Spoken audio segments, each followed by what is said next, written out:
So the next thing you will have to learn in this chapter is pasteurization. Dr. Louis Pasteur was a French scientist who showed that disease-causing germs cannot survive at high temperature.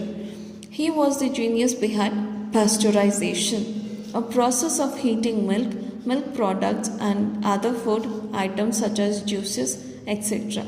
at certain temperature and for a certain period of time, thus preventing them from spoiling. So Louis Pasteur ಅನ್ನೋರು French doctor. So ಅವರು ಕಂಡುಹಿಡಿದಿದ್ದು ಈ ಪಾಸ್ಚರೈಸೇಷನ್ನ. So ಈ ಪಾಸ್ಚರೈಸೇಷನಲ್ಲಿ ನಾವೇನು ಮಾಡ್ತೀವ, ಹಾಲನ್ನ ಕಾಯಿಸ್ತೀವಿ. ಹಾಲಲ್ಲದೆ milk ಪ್ರಾಡಕ್ಟ್ಸ್ನ ಕೂಡ ಕಾಯಿಸಿ ಇಡುವಂಥದ್ದು for a particular time. So ಜ್ಯೂಸಸ್ನ ಕೂಡ ಅಟ್ ಅ ಸರ್ಟನ್ ಟೆಂಪರೇಚರಲ್ಲಿ ಮತ್ತು ಸರ್ಟನ್ ಟೈಮಿಗೆ, ಪೀರಿಯಡ್ ಆಫ್ ಟೈಮಿಗೆ ಈ ಥರ ಮಾಡೋದ್ರಿಂದ ಅದು ಹಾಳಾಗೋದಿಲ್ಲ. ನೀವು ಸಣ್ಣ ಟೆಸ್ಟ್ ಮಾಡಿ ನೋಡಿರಿ. ಒಂದು ಲೋಟದಲ್ಲಿ ಸ್ವಲ್ಪ ಹಾಲು ಹಾಕಿ ಇಡ್ರಿ, ಹಸಿ ಹಾಲು. ಆಮೇಲೆ ಉಳಿದಿದ್ದ ಹಾಲನ್ನೆಲ್ಲ ಕಾಸಿಡ್ರಿ. ಈ ಲೋಟದಲ್ಲಿ ಇರೋವಂಥ ಹಾಲು ಹಾಳಾಗ್ಬಿಟ್ಟಿರುತ್ತೆ. The process of pasteurization is named after Louis Pasteur in recognition of his immense contribution to food safety and preservation. So ಈ ಪಾಸ್ಚರೈಸೇಷನ್ ಹೆಸರನ್ನ ಅವ್ರು ಹೋದ್ಮೇಲೆ ಇಟ್ಟರು. ಸೊ ಅವರಿಗೊಂದು ಕಾಂಟ್ರಿಬ್ಯೂಷನ್ ಕೊಟ್ಟಿರೋದಕ್ಕೆ ಸೊ ಅವ್ರ ಹೆಸರಲ್ಲಿ ಈ ಪಾಸ್ಚರೈಸೇಷನ್ನ ಹೆಸರಿಟ್ಟರು. Next comes the antiseptics. Earlier, surgical patients would often die after a surgery, majority due to infections of cuts caused by bacteria made during the operation. So ಮುಂಚೆನೂ ಆಪ್ರೇಷನ್ಸ್ ಮಾಡ್ತಾಯಿದ್ರು. So operation ಮಾಡಿದ್ರೂ infections ಆಗಿಬಿಟ್ಟು ಎಲ್ಲೆಲ್ಲಿ ಕಟ್ಟಾಗಿತ್ತಲ್ಲ ಅಲ್ಲಿ bacteria growth ಆಗಿ infection ಆಗಿ ಸಾಯ್ತಾಯಿದ್ರು.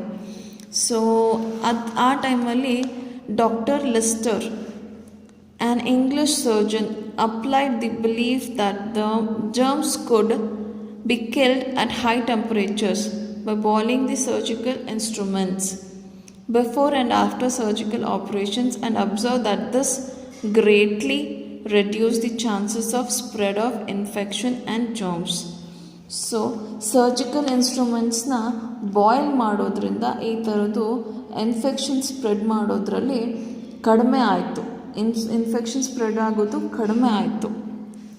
Okay, he conducted series of experiment using chemicals to keep disease causing micro organisms from infecting patients.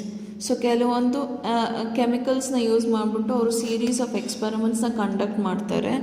So ಒಂದು ದಿವಸ these chemicals came to be known as antiseptics. Anti ಅಂದರೆ against, septic ಅಂದರೆ infection. So the substance kill or prevent the growth of microorganisms and prevent infection on a wound or a cut is called antiseptic. So ಈ antiseptic ಅನ್ನೋದು micro ಆರ್ಗ್ಯಾನಿಸಮ್ಸ್ನ kill ಮಾಡುತ್ತೆ ಅಥವಾ ಬೆಳೆಯೋದನ್ನು ತಡೆಯುತ್ತೆ. So ಈ ಥರನ ಇದನ್ನು ಇನ್ಫೆಕ್ಷನ್ನ spread ಮಾಡೋದ್ರಿಂದ ತಡೆಯುತ್ತೆ. So ಅದಕ್ಕೆ antiseptic ಅಂತ ಕರೆದ್ರು. Okay, towards a healthier and a disease free world. Path breaking scientific inventions and medical progress have improved our quality of life. To live a healthy and disease-free life, we must take good care of ourselves through proper nutrition, adequate exercise and rest and timely health checkups. So ನಮ್ಮ ಬಗ್ಗೆ ನಾವೇ ಕಾಳಜಿ ತಗೋಬೇಕು.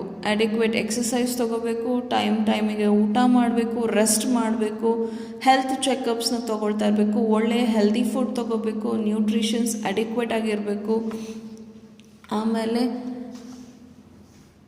countries across the world are also now realizing the importance of community health care. So almost all ಎಲ್ಲ ಕಂಟ್ರಿನೂ community health care ಬಗ್ಗೆ ತುಂಬ ಕಾಳಜಿ ತಗೊಳ್ತಾ ಇದೆ. Sanitisation and hygiene. So right ನಾವು ಸಿಚುವೇಷನಲ್ಲಿ ಇವೆರಡು ತುಂಬ ಇಂಪಾರ್ಟೆಂಟ್ ಆಗಿದೆ. ಸೊ ಸ್ಯಾನಿಟೈಸರ್ಸ್ನ ಯೂಸ್ ಮಾಡ್ತಾ ಇದ್ದೀವಿ ನಾವು ಈ ಪ್ಯಾಂಡಮಿಕ್ ಸಿಚುವೇಷನ್ನಲ್ಲಿ. ಆಮೇಲೆ ಹೈಜೀನ್ ಕೂಡ ತುಂಬ ಇಂಪಾರ್ಟೆಂಟ್ ಮಾಡಬೇಕು. ಪಬ್ಲಿಕ್ ಟಾಯ್ಲೆಟ್ಸ್ ಆಗಲಿ, ಪಬ್ಲಿಕ್ ಪ್ಲೇಸಸ್ ಅಲ್ಲಾಗಲಿ, ನಾವು ಪಬ್ಲಿಕ್ ಪ್ಲೇಸಸಲ್ಲಿ ಸ್ಯಾನಿಟೈಸರ್ಸ್ನ ಯೂಸ್ ಮಾಡಬೇಕು. ಪಬ್ಲಿಕ್ ಟಾಯ್ಲೆಟ್ಸ್ನ ಆದಷ್ಟು ಅವಾಯ್ಡ್ ಮಾಡಬೇಕು. The world health organization conducts programmes on public health worldwide and helps people get clean drinking water and better medical facilities too. So ಮೇನಾಗಿ ಬೇಕಾಗಿರೋದೇನು, ಕ್ಲೀನ್ ವಾಟರ್ ಬೇಕು, ಕುಡಿಯೋದಕ್ಕೆ ಒಳ್ಳೆ ನೀರು ಬೇಕು, ಸಣ್ಣ ಪುಟ್ಟ ಮೆಡಿಕಲ್ ಫೆಸಿಲಿಟೀಸ್ ಕೂಡ ಕರೆಕ್ಟಾಗಿರಬೇಕು. ಓಕೆ, ಎಲ್ಲನೂ ಕರೆಕ್ಟಾಗಿ ನೋಡ್ಕೋಬೇಕು. ಸೊ ಇಲ್ಲಿಗೆ ನಿಮ್ಮ ಈ ಚಾಪ್ಟರ್ ಎಂಡ್ ಆಯಿತು.